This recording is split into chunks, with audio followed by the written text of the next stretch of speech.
everyone, and welcome to another installment of TED Excellence, the show in which I find out that I think to myself, what a wonderful world. Ooh. Yes, today we're going to imagine a better world, everyone.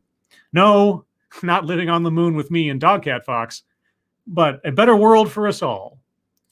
And speaking of which, I come to you with my Pepperjack and Dogcat Fox and all of you, because I have had such a discombobulating day at work today that I forgot my own intro, I think. Maybe. I don't know. Hi, everybody.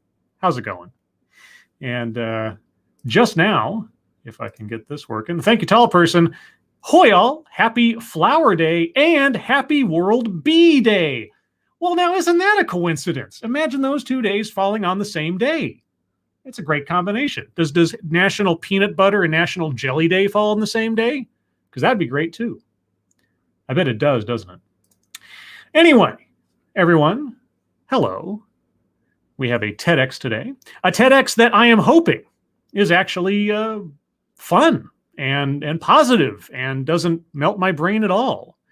Because our speaker is asking the question, imagine the world without racism. I'll give you some of my thoughts on that title in a moment. But first, hello to those of you who have decided to join me today. Matt Barnes, hello. Samuel Nation, hello. Check Your Logic, hello. Chelly Roberts, hello. John Miller, hello. Tall Person, of course, hello. Ost San, hello. Sean Uli, hello. Funtime Bats, hello. Zalbla, hello. Dr. Keeve, hello. Jamie Melquist, hello. Tall Person, again. You just get it more than once, Tall Person. You're just lucky like that. Deco, hello. Texas Attorney General, Secret Agent, hello. Zeke Weiss, hello. Mike Savage, Blarg. Robert Pincus, hello. Megan Ring, hello. And then chat jump, because of course it did. The Other Choice, hello. Ethan Robbins, hello. And Zotnan Vite Rex, hello. Lexi Mads is here. We can actually begin now. X4390247, hello. Ryan R, hello. I think that's everybody off the first cup. So if I missed you, I apologize. But yes, imagine the world without racism. Well, as I was telling someone the other day, in human form, when explaining what my next TEDx was going to be, I said, imagining a world without racism is kind of like trying to imagine a world without theft, in the sense that there are some behaviors that are just endemic to being human that will never be eliminated. It's like saying a world without murder or something. I mean, I suppose if you eliminated all people on the planet, you could have a world without racism. I hope that's not what our speaker is going to suggest. I doubt it, but then you never know.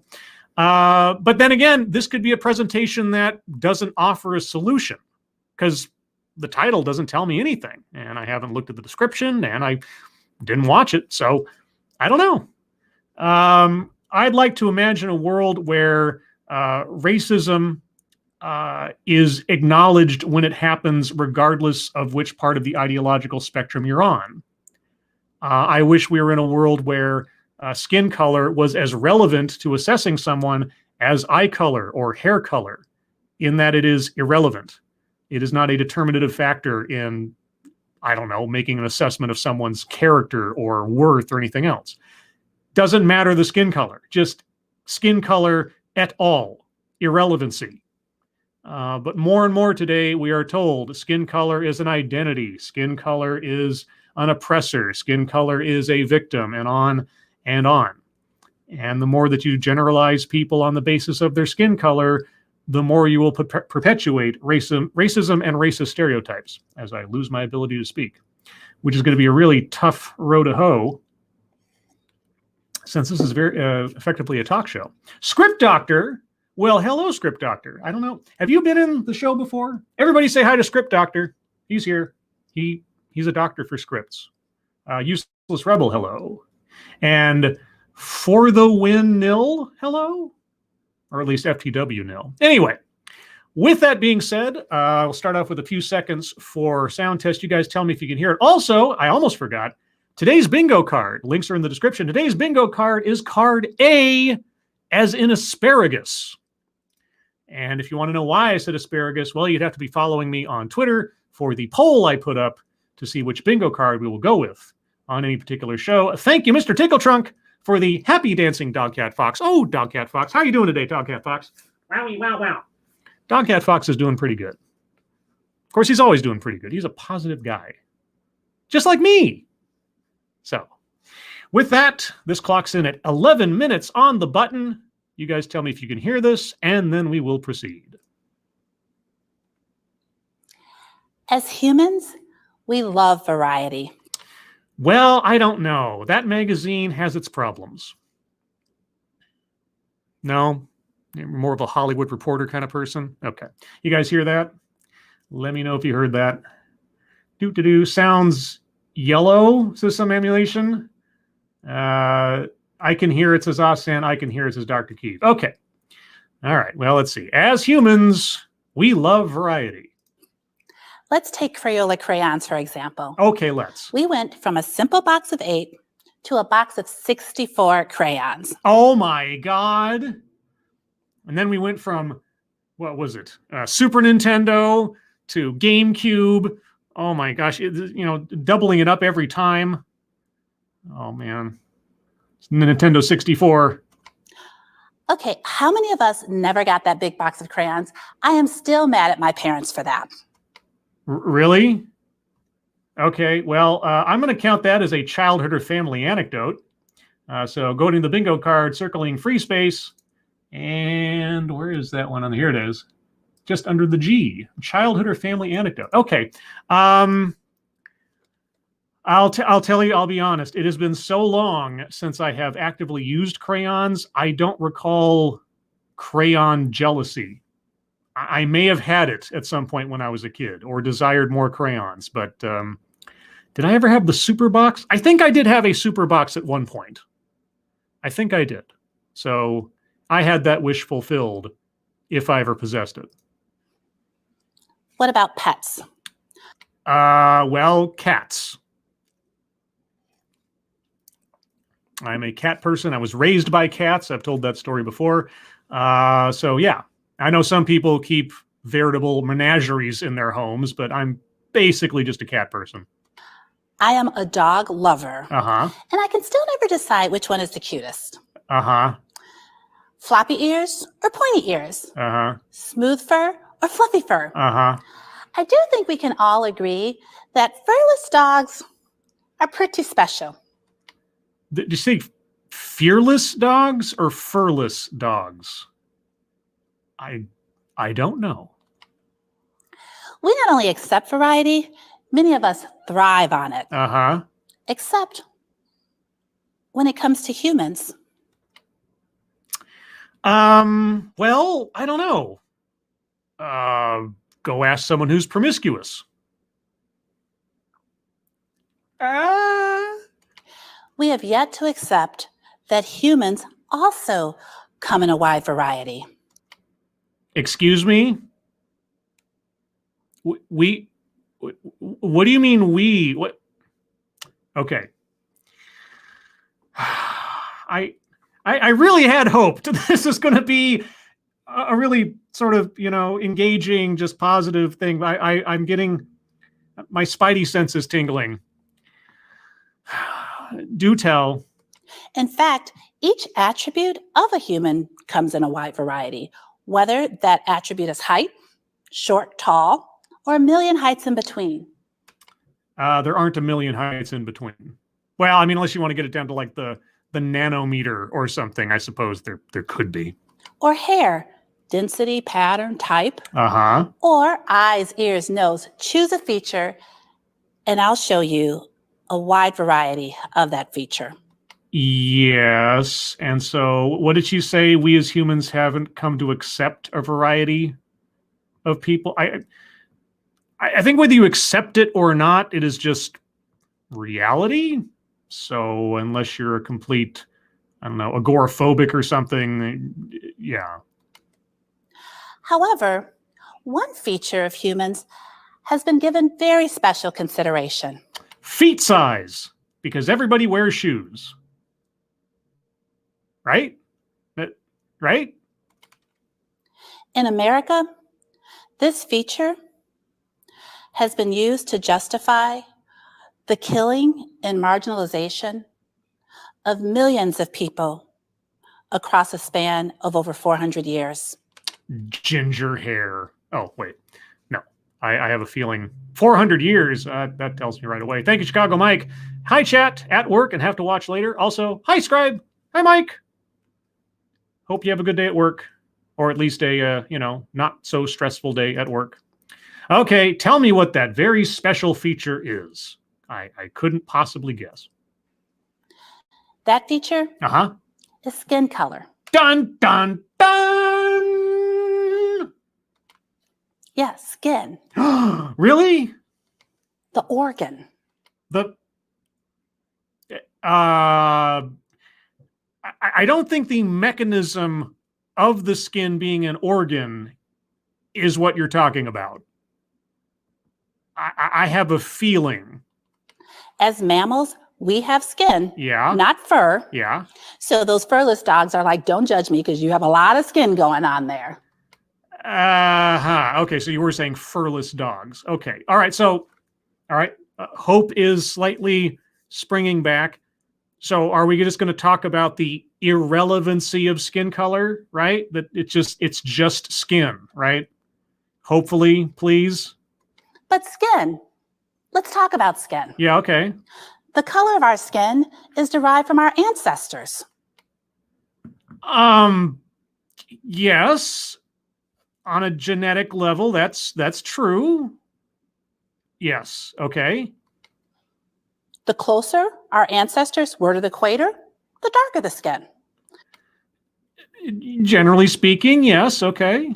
The further from the equator, the lighter the skin. Again, generally speaking, yes, but I mean, yeah, okay. So yes, as humans, as mammals, we have adapted to our environments.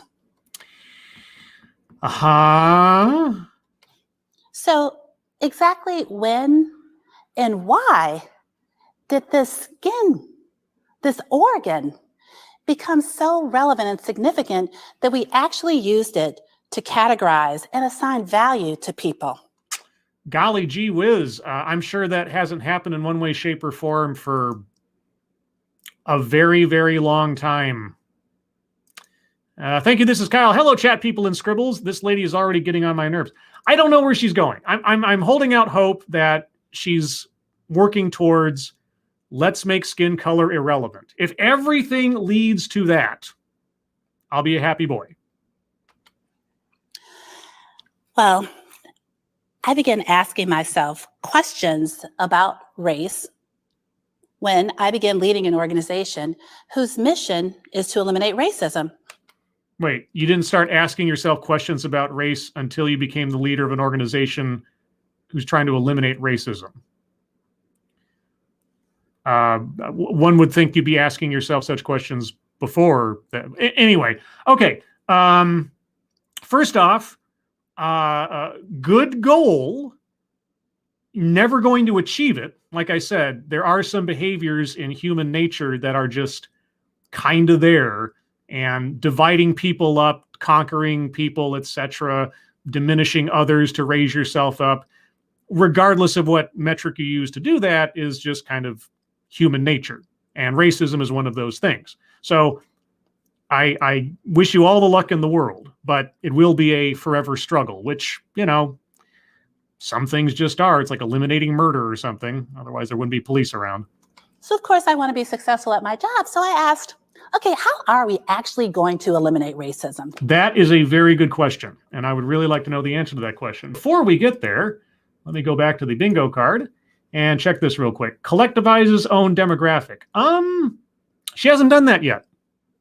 I mean, she's talked about people in general, unless we want to get that broad on the thing. I'm not going to. Systemic institutional. No. Equity. Not yet.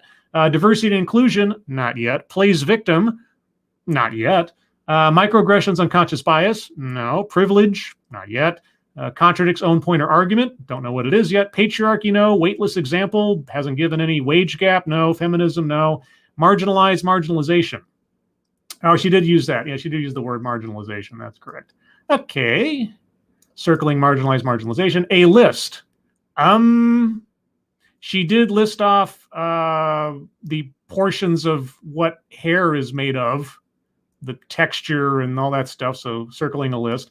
White supremacy, not yet, although she did bring up 400 years, which is a very specific time span if you're talking about racism. So we'll see. Word salad, not yet. Self-vilification or wretchedness, not yet. I'd be surprised. Make something about race, sex, etc. for no reason, not so far. Attempt to coin new buzzword, buzz phrase, nope. Mind reading assumes motives, not yet. Benevolent condescension, not yet. Anecdote that probably never happened, nope. And leaves out vital context, not so far. So far we have circled on the board our childhood or family anecdote, free space, marginalized marginalization, and a list. There we go. So I began studying and researching the genesis of race. The genesis of race. Okay, just before, I don't know where she's going, but just to have a level set here. Race as a concept is not going to go away because that is a visible, tangible, quantifiable aspect of human evolution and development in different parts of the world based on various features and human anthropology, that kind of thing. Okay, so, you know, the reality of the existence of race isn't going anywhere. The question is eliminating skin color and or race, if we want to get into, you know, more ethnic type things, as a determinative factor in people's assessment of one another. It's making it an irrelevancy in assessing someone. That's what we're shooting for. So if you're looking at the origins of race, I don't know where she's going, but that alone, that's not going to eliminate the ideology of racism. So, and according to the American Anthropological Association and its race project, race is a concept that has its genesis in European exploration as they encountered people throughout Africa, Asia, and the Americas that looked, spoke, and acted differently than them. Okay, it also denotes some very distinct physical differences in different locations in the world in different peoples. I'm reaching back to my anthropology class in high school, like the larkspur heel is one thing, or epicanthic folds and stuff like that, things that are unique to different peoples who evolved and grew in different parts of the world. Yes, it is a made-up concept, just like every made-up concept on the planet, because we humans try as best as we can to understand things and categorizing things and making sense of things. In the process, we come up with terms and systems to help us do that. So yes, race is a constructed concept. That doesn't make it a false observation, but okay. Then scientists further supported this classification of differences. For example, we saw German scientist Johann Friedrich Blumenbach in the 18th century define 5 natural varieties: black, brown, red, yellow, and white. Oh, in the 18th century, you say? Wow. And has anything happened since then? He's not talking about crayons. He's talking about people. You don't say. Okay, well, go on. So there you have it. Some random people decided that we needed to use skin color to categorize people.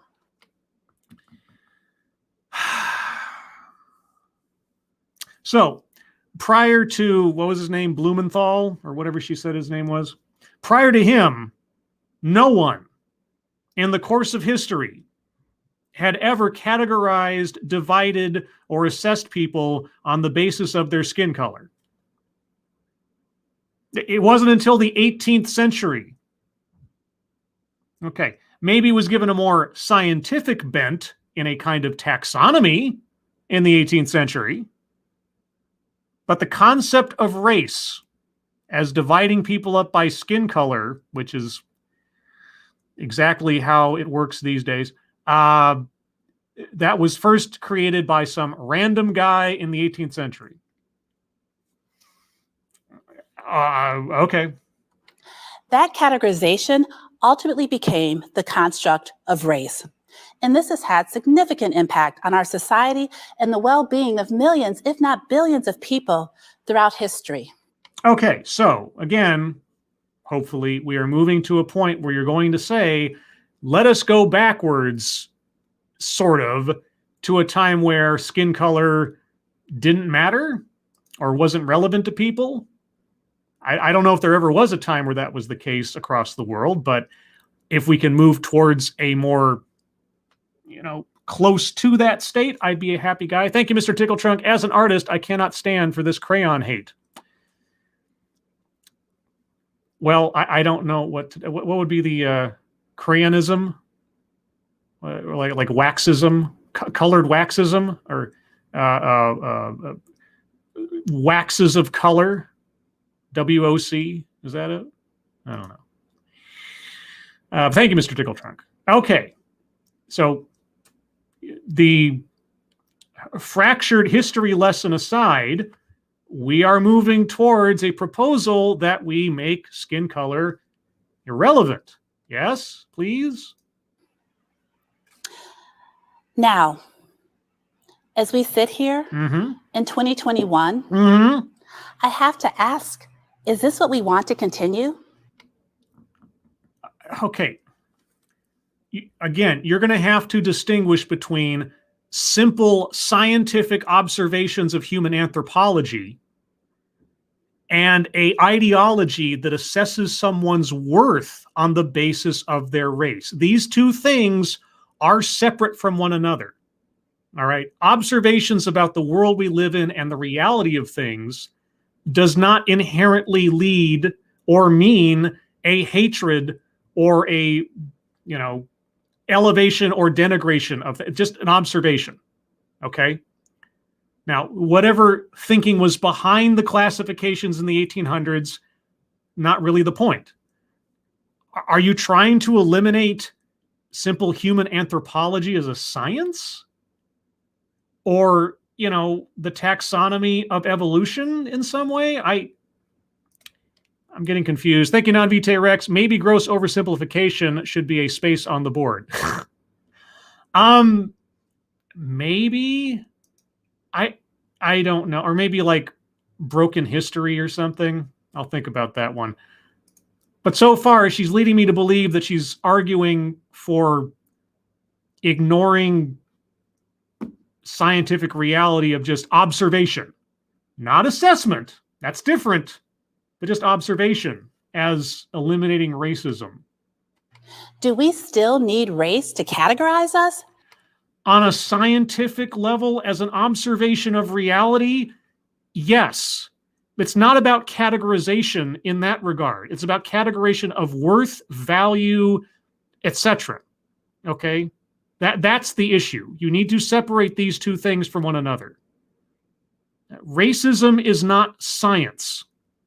There have been plenty of people in the past who have tried to make racism science, but racism is not science.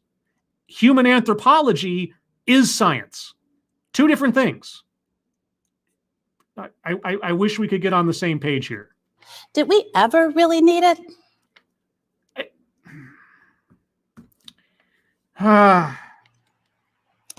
Well, I'm an accountant. You're an accountant. Okay. So you deal in facts rather than belief, right? Okay. Anthropology, facts. Racism, beliefs. Okay. A CPA by background. And I cannot stop thinking about the financial impact of racism.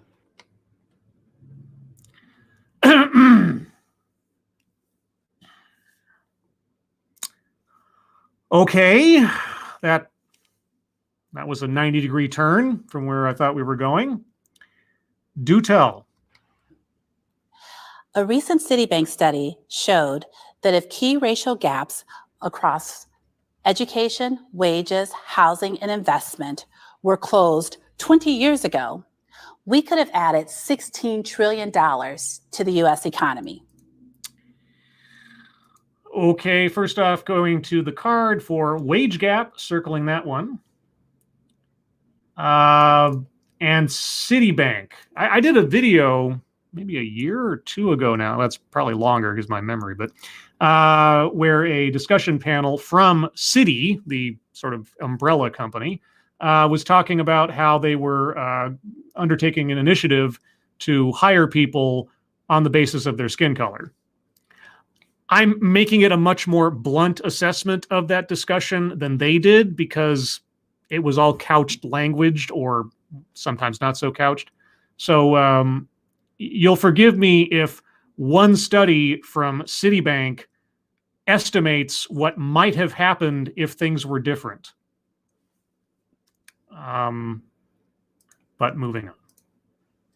And if these gaps were closed today, we could add $5 trillion over the next 5 years to the US GDP.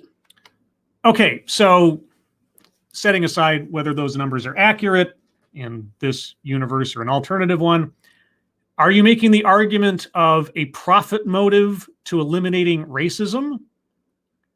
I mean, you know what? I'll take it.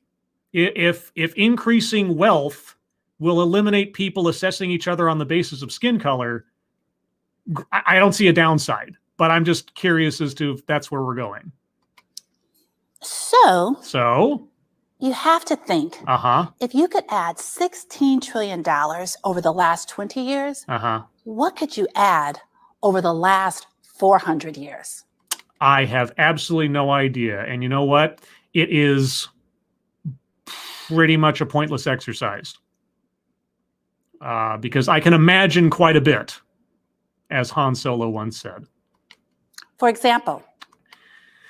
Is this going to be an example of reality or an example of alternate universe? After the Civil War in 1865, Congress established the Freedmen's Bank for the newly freed Black Americans. From 1865 to 1874, the bank's president, Henry Cook, a white man. That's relevant. Why? Mismanaged the funds of over 70,000 Black Americans. Were the funds of only Black Americans mismanaged? Because when someone's mismanaging something, I don't know how discriminatory they are. But then I don't know. I don't know the story behind this. So I will take our speaker at her word that this guy set aside all the accounts based on race and only mismanaged those based on a particular race. I have to assume that is the reality of the story, right? Who had deposited $1.3 billion in today's dollars. Because of the failure of Freedmen's Bank, there has been a generational distrust of financial institutions. Because of that, okay. Admittedly, I do not know, or I'm not well versed in, the banking history of the United States. I'd never heard of that man before or that story. But it's his fault from back then that there's a distrust in banks today by, how did you classify people again? Black Americans? Okay. And you want to eliminate the considerations of race again? Okay. It's also part of the reason that we see nearly half of Black households are unbanked or underbanked compared to 20% of white households that are unbanked or underbanked. Why are there any white households that are unbanked or underbanked? I mean, at all. But okay, so what that guy did back in 1867 or whatever, that is why people today, whether black or white, in whatever percentage, are either unbanked or underbanked because of what that guy did. Is that what I'm supposed to understand? I have to ask you, Yeah. since we have seen the destruction that race has caused, and by the way, that's just one example. Race caused that, and yet Black and white Americans are suffering as a result in your rendition of events. Maybe in different percentages, okay, but it's not the Great Depression, right? It's not the sort of scenes you'd see in It's a Wonderful Life. It's not the financial crisis of 2008 that might have led to more recent numbers and distrust of banks. It's what this one guy did back in 1860 whatever. And it's based on race. Your particular skin color is susceptible to the history of 1865 and what one banker did. And that makes you not trust banks. Okay. All right. We know the destruction that race and racism has caused throughout history. Wait. Why are you conjoining these two things together? The reality that people are different, okay, from different places in the world down to individually, that people are different in appearance or culture or whatever, is not the same as racism. The concept of race in and of itself is not a bad thing. It is extending that notion to assuming you could know the value or character of someone based on their race and with no other information. That is the issue. Why are you conjoining these two things together? That makes zero sense. Are we willing to continue this in our society? Continue. I don't even know why I bothered asking the question at this point. Now I know some people may get upset with me. Well, I mean, upset in the sense that I'm confused, then sure, I guess. Because we know that race and racism is so deeply woven into the fabric of our society.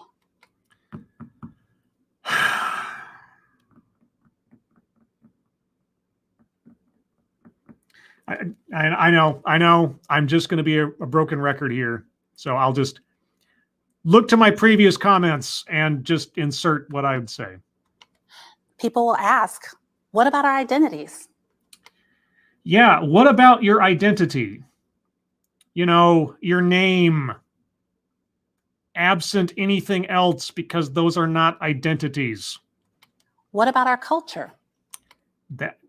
Well, I don't know. What do you mean, our culture? Whose culture? Well, culture evolves. Yeah. Are we willing to see what's possible with society when we allow our culture to evolve and become a culture that doesn't need race?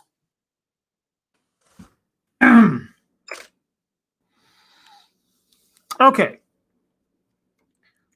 I have had it variously challenged to me over the years, or stated that America doesn't have culture, right? It's too disparate, it's too malleable, etc. And I'm almost 100% positive that what I'm about to say is not new or is not an argument that hasn't been made before. But I would say, if you have to look at what constitutes the culture of America, it is the Constitution. Okay. The Constitution as an idea, the Constitution as a living, breathing, evolving document. The rights provided therein, the laws that have derived from it, and so on. If you want to know what constitutes the core of American culture, look to our Constitution, and at the very least, the Bill of Rights. But further from that, on this specific topic, I would hope somewhere at some point, our speaker has acknowledged certain acts that have been added over time to the law and to the Constitution, such as, I don't know, the Civil Rights Act of 1964 and the derivative amendments therefrom. Our culture has evolved. Now let's even go even more recently, okay? The legalization of same-sex marriage. Our culture, our country evolves, has evolved, will evolve, and so on. To deny that is to be, at best, disingenuous about reality. To say that there are things that could still be improved would be true, and I would agree with you, because the whole idea, as the saying goes, is to form a more perfect union, with perfection being an impossibility, but reaching for the moon and maybe only hitting the mountains is still progress. So, if you want to look at whether or not our culture has evolved, the most clear metric I can point you to prove that it has, is to say, what laws did not exist 50 years ago, 100 years ago? What amendments have not or have been changed 50 years ago or 100 years ago? If you can find any differential between the Constitution of 1867 and the Constitution of 2021, well, I will tell you something. Our society has evolved. To tell me otherwise is not true. Besides, it's going to become irrelevant. DNA testing companies already know the truth. They see through their data that people who are racially categorized or identify as Black have large percentages of European ancestry. And people who are racially categorized or identify as white have large percentages of African ancestry. So race will no longer exist at some point? Oh, okay. And so at that point, there will be no racism. Okay. Have you heard of the term colorism? I mean, it's unfortunately a thing. So if you're just looking forward to the day where everyone is lightly brown, I guess, I don't know what the ultimate amalgamation is going to be. You think that's going to stop people from being mean to each other? I mean, maybe less, I don't know. Is that the utopia where everyone is just one single unified race? Is that the solution? Because I have heard that solution before. In fact, these two girls are twins. Okay. Same Black mama, same white daddy. Well, then they are fraternal twins, correct? Or are you going to tell me that they both share the exact same DNA profile? I mean, if you tell me that they are genetically identical, that will certainly, I will be impressed by that. Okay. That doesn't make it any less remarkable. But if we're going to be talking about genetics here, don't these two illustrate the division rather than the homogenization? However, because of their skin color, society will treat them and value them completely differently. Okay, how? You tell me how. But what happens if we stopped using race? Stop using race to evaluate people? Yes. What if we did that? What if we did that? Can we stick to that without somehow conjoining that with just the simple observation of human difference without judgment? Because that's... Well, I can imagine a world where the color of a person's skin adds to the richness of their point of view and contribution to society. No, no, no, no, no. Okay.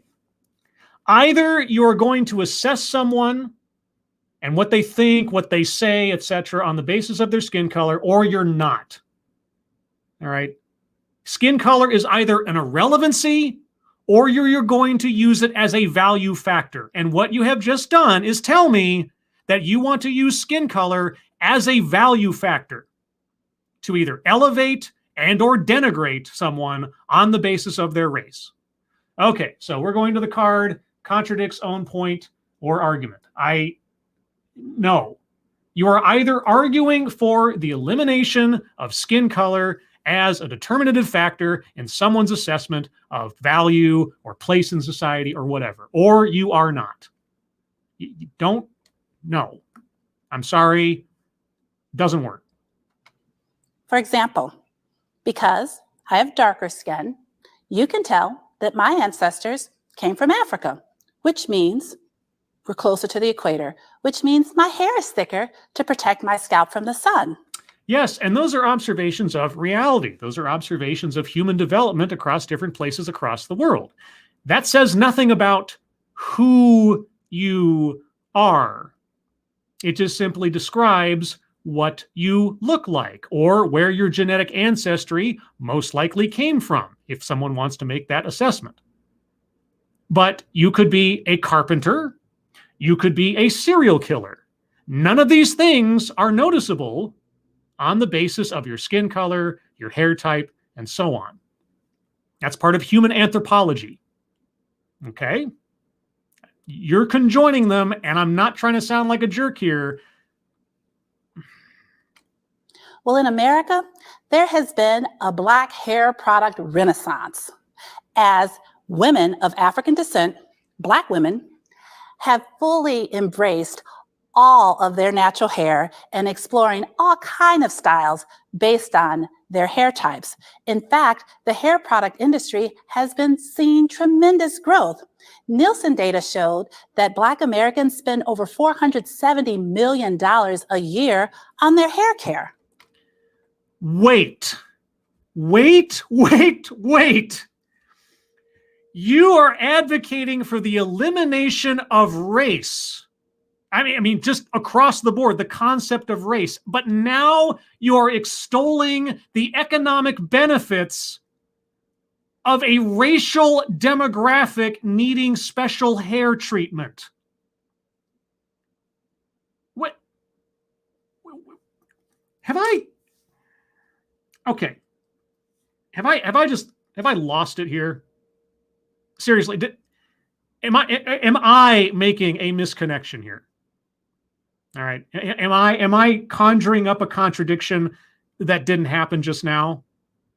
Chat, I need a level set here because I'm a little off.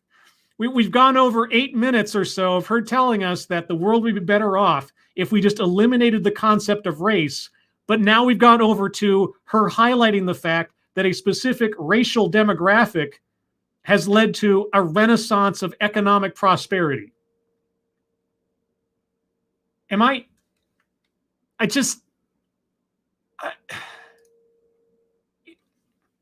Okay, I'm really not trying to dilute this. I'm really not. But it just happens to be the case that I luck out somehow. I have some kind of radar, some sort of TEDx radar for these things. And consequently... What? What is that? What the fuck is that?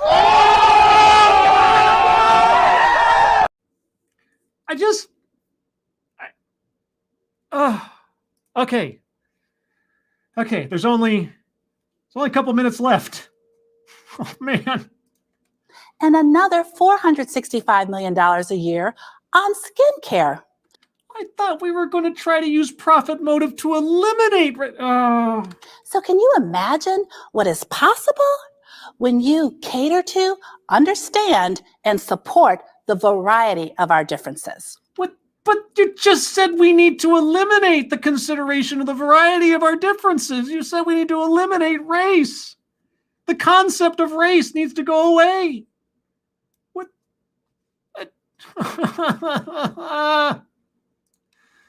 Thank you, this is Kyle. This lady is making me want to punch a brick wall because dealing with a broken hand would be less painful than listening to this lady. I mean, it's one of those things where I agree with the statement.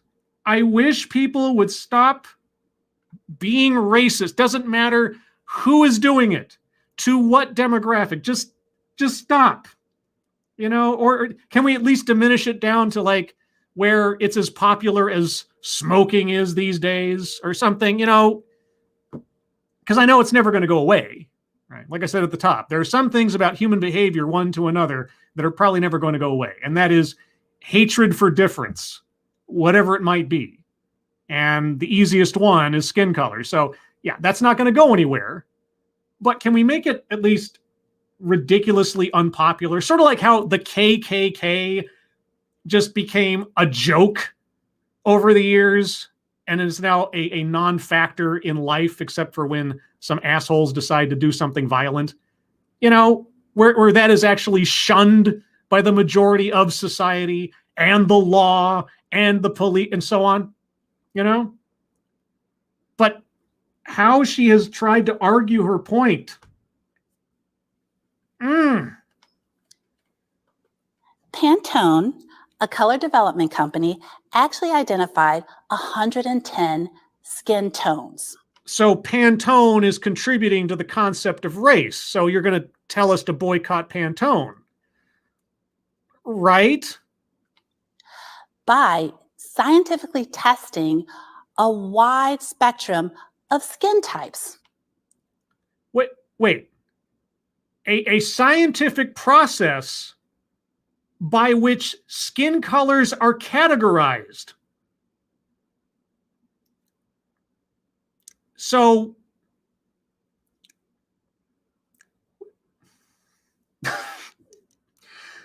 where are you going? And because of this, we can now specifically identify what our skin color is. So I have to tell you, Mr. Blumenbach, your categories would have me identify as Black, but based on Pantone's skin tone guide, I'm actually more 5Y07SP. So, your problem wasn't categorizing people by skin color. Your problem is that categorization wasn't granular enough. Are you kidding me? Come on. What?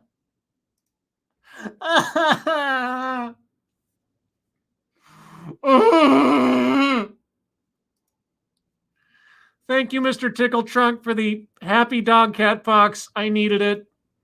Thank you, John Miller. This sounds like some poor Sesame Street episode. I don't know where we're at. And thank you, Mr. Tickle Trunk. Again, just breathe, Scribbles. Find your happy place. Oh.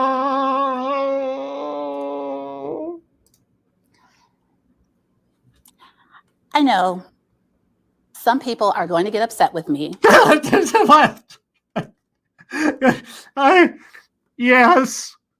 And believe that by eliminating race, that I'm denying my heritage.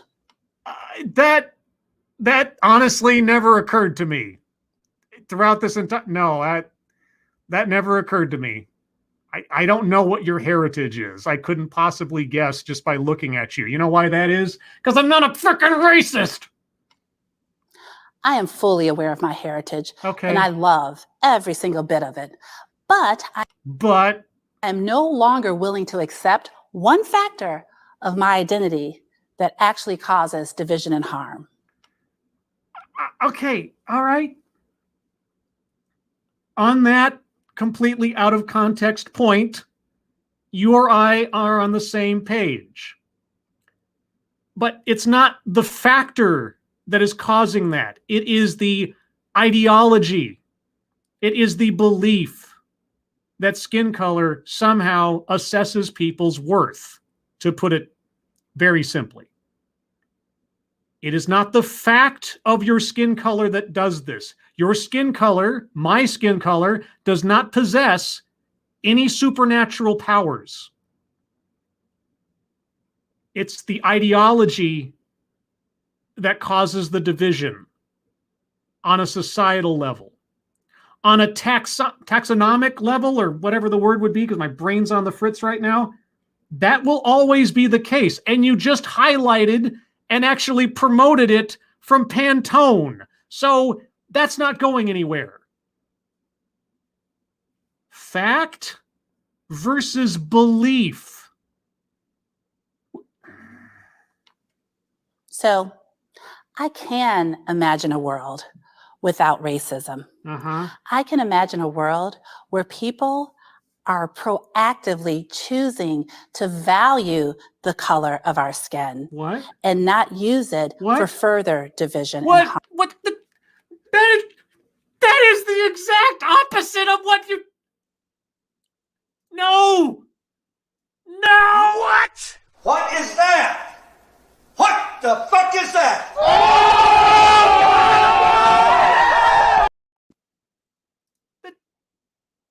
No! No, no, no, no, no, no, no, no! You don't value the color of the skin if you want to eliminate racism. What are you...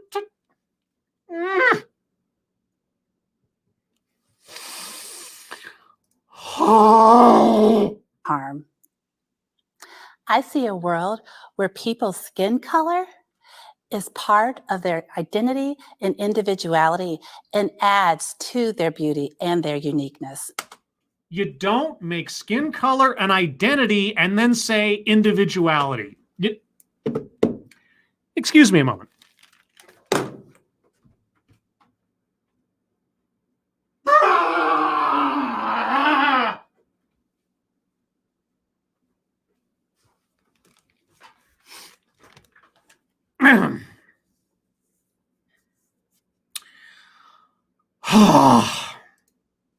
And then we can actually choose to change, not because we have to, because we will have to change one day, but because we want to. And we can choose to see the possibilities of humanity and all the beautiful people within it as lovable human beings with unique features, identities, and a variety of beautiful skin tones. Thank you. You don't want a variety. You just promoted the notion that in the future there will be no variety because everyone will be merging into one homogeneous tone. And you do not eliminate racism by valuing skin color. I cannot... Wow. Wowie, wow, wow.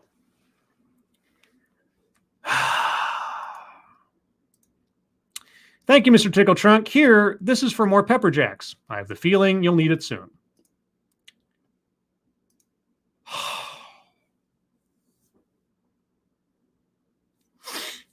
Okay. Okay. Now, just for reference, and I am guilty of this. I use this on a regular basis for the sake of entertainment. Melodrama, my being melodramatic or overblowing things or whatever else, it is a tool for entertainment. I'm giving away the secrets now. I'm sort of pulling back the curtain on the Wizard of Oz here. I am not innocent of doing this on a regular basis because it seems to entertain people. It entertains me. There is a part of me that believes that taking something that is frustrating and overblowing it for the sake of humor kind of diminishes its power. I know that this is not a new concept, but it's something that I do. It's something that kind of how my family's humor works. I was not being very melodramatic or hyperbolic the last several minutes. Okay. Insofar as I had to say something because I have a microphone in front of me, sure, I might have been a little expressive. But the frustration you have heard from me over the last, 10 minutes or whatever, genuine. Not overblowing it, really. Maybe you found it funny. I hope you did, because that's the only way I get out of this and not feel like I've intentionally tortured people. Holy cats, Jaeger Pony. Well, thank you so much. That's so generous of you. Your next bottle of Jack is on me. Well, Jaeger Pony. Oh, thank you. Thank you. That's very nice. Thank you guys so much. Okay, you kind of took the wind out of my sails there in a good way. Thank you, Jaeger Pony. Thank you, Texas Attorney General Secret Agent Scribe. Have a beer on me tonight. This bananas lady is all over the road. Are you guys just trying to get me drunk? Anyway, again, thank you guys so much for your generosity. Let's move on with the show, shall we? Because the TEDx is relatively short. The show is going to be relatively short, but not before we get to the bingo card. So where are we at? I will go over the bingo card one more time. I will take any arguments for squares not yet circled. And then at the end of this, I will circle the whole card in celebration of it being a WTF episode again, but not by choice, but just by happenstance. Hold on a second. Thank you, Mr. Tickle Trunk. This alcoholic enabling warms my heart. If it doesn't warm your heart, then it'll be warming my liver eventually. And thank you, Mr. Sorry, I got Mr. Tickle Trunk on the brain. Thank you, the Gay Rascal. Seems like I missed a momentous double WTF. Yes, you did. This does not happen very often. It's happened in the past, but definitely this one earned it. Okay. Collectivize his own demographic. I think we can agree that between hair care products and still distinguishing people on the basis of skin color, even though she was saying she wanted to get away from using race to divide people, she collectivizes her own demographic. That's an easy one there. Systemic institutional. She talked about banks and the banking system and economics and such, either for or against or hair care and so on. So doing that one. Equity. Okay, the closest I could get to that one is her notion, or at least the implication, that at some point in the distant future, human beings will have interbred all over the place so much that all the races kind of disappear. That kind of equity. That's sort of like what I could get behind. That it's a kind of equality she was musing on. So I'll take that one. And, well, if I didn't know any better, I'd say that she was highlighting the diversity of skin tones in the Pantone thing and at the end of it all. So, golly gee whiz, if you can believe it. Bingo. What? Of course! There's our first bingo. Let's see if we get any more. Plays victim. Did she herself play victim?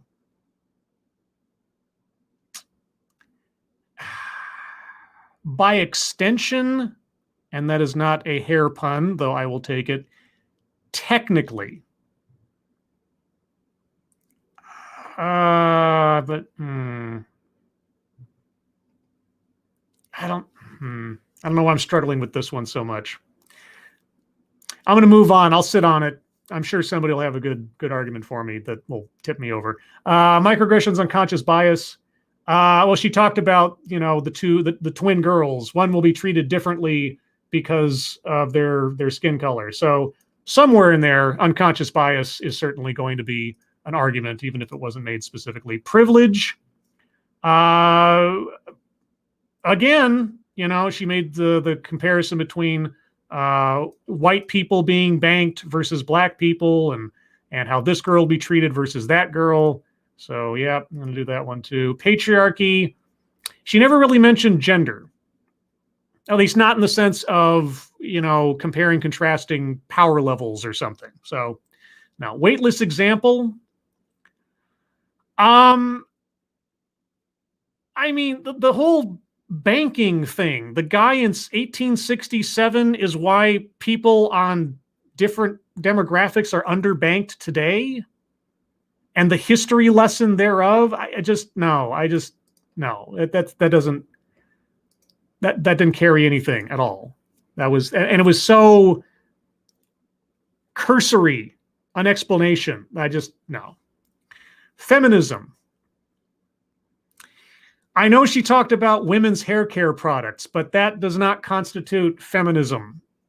I'm going to need a super duper argument if I'm going to circle feminism, because I didn't see it there anywhere. White supremacy, I think that was heavily implied over the course of the entire presentation. So we'll do that. Word salad.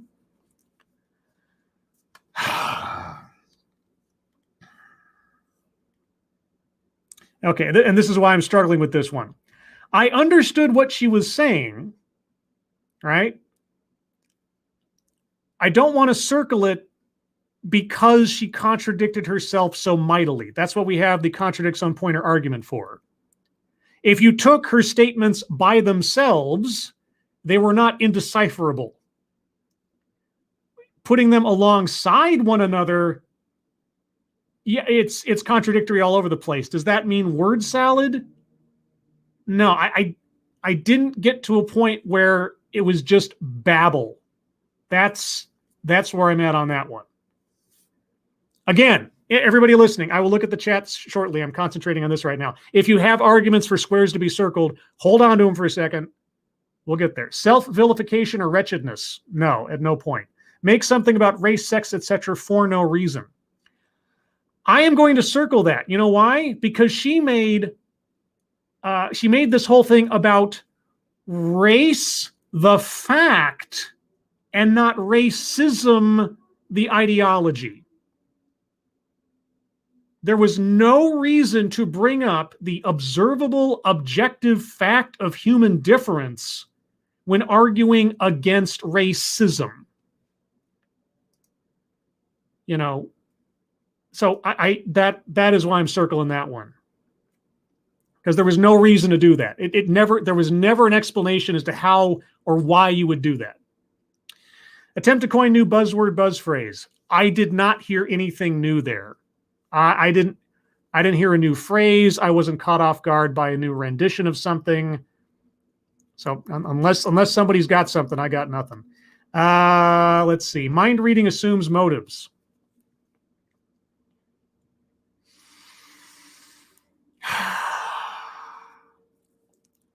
She wants people to value skin color because they're not currently valuing skin color. Whichever way you look at that is just one way or the other. One way or another. Yeah. I can't get around that one at all. Ooh, that's a bingo. Right? Yeah! Okay. Second bingo. Benevolent condescension. Oh, yeah. Just, I'm not even going to bother explaining it. Anecdote that probably never happened. She never gave us any anecdotes. Okay. In the sense that she cited what that banker guy did in and of itself, I'll believe that there is some historical basis for that claim. So in and of itself, that's not an anecdote that never happened. Her extrapolating the effect of that as far as she did doesn't make any sense, but that's not an anecdote in and of itself. That is her assessment of, I don't know, historical ripple effect. The only other anecdote that I can recall her giving us was the twins. And from the photograph, it is demonstrably true that those two girls were sisters, or are sisters, and look vastly different from one another. And so, as an anecdote, that's not untrue. I can't think of any other anecdotes that she gave over the course of the deal that sounded beyond the pale. No pun intended. And lastly, leaves out vital context. Oh, yeah. Back to our banking history lesson, if not a whole bunch of other things. Yeah, so definitely that one. Okay, that's where I'm at. If you have arguments for squares to be circled, put them in the chat now. It will help if you put and tag my name at Scribe Light on it, just so I can see it more highlighted on the board. Let's see. Mr. Tickling, Scribe Light, she assumed the mismanaging accounts was because of racism and not because of incompetence. Well, yes. Yes, that was her declaration. Does that make it an anecdote that probably never happened?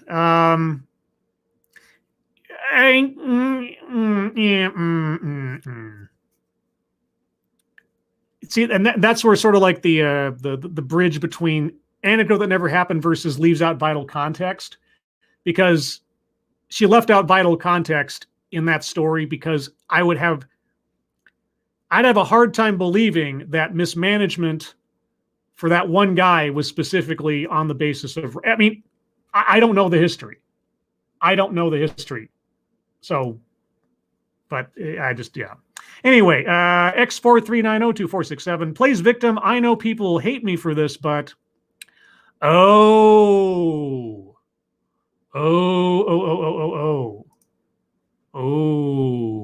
yeah. Okay. Nope, you got me. You got me. Okay, good point. Good point. Okay. You got me.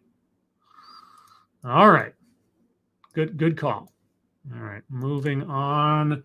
Dr. Key, Scribe, have we finally come across a talk that has usurped chromosome lady? Maybe. You might have to watch those back to back to make your own judgment on that one. If you guys don't know Chromosome Lady, okay, so there's a playlist on my channel. If you go to playlists, and you might have to click on the created playlists word. You see, this is something YouTube doesn't tell you. A channel could have dozens of playlists, but if you just click on the playlist tab, they won't necessarily show you all of the playlists. You have to click on that created playlists thing, and then they all appear. I don't know if the WTF playlist shows up on the main tab, so just as a tip. But if you are curious to know the history of the WTF Hall of Shame, I should say, you can find that playlist on my channel. And the very first one is Chromosome Lady, and that's before we had the WTF announcement thing. But that was definitely the first one in the running. So that aside, let's see. Humble Clay, choose to change. New buzz phrase.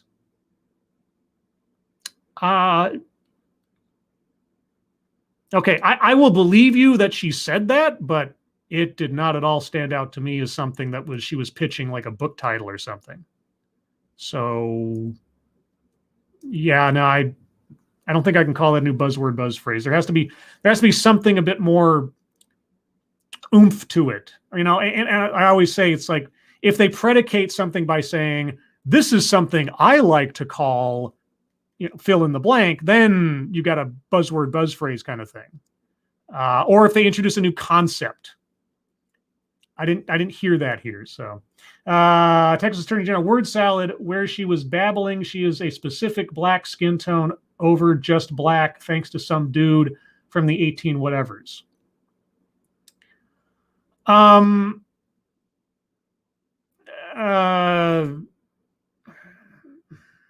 don't know if that's word salad or just like really badly rendered smugness. I don't know about that one.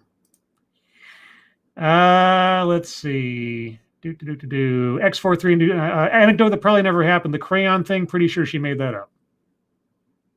Which crayon thing? Get more specific.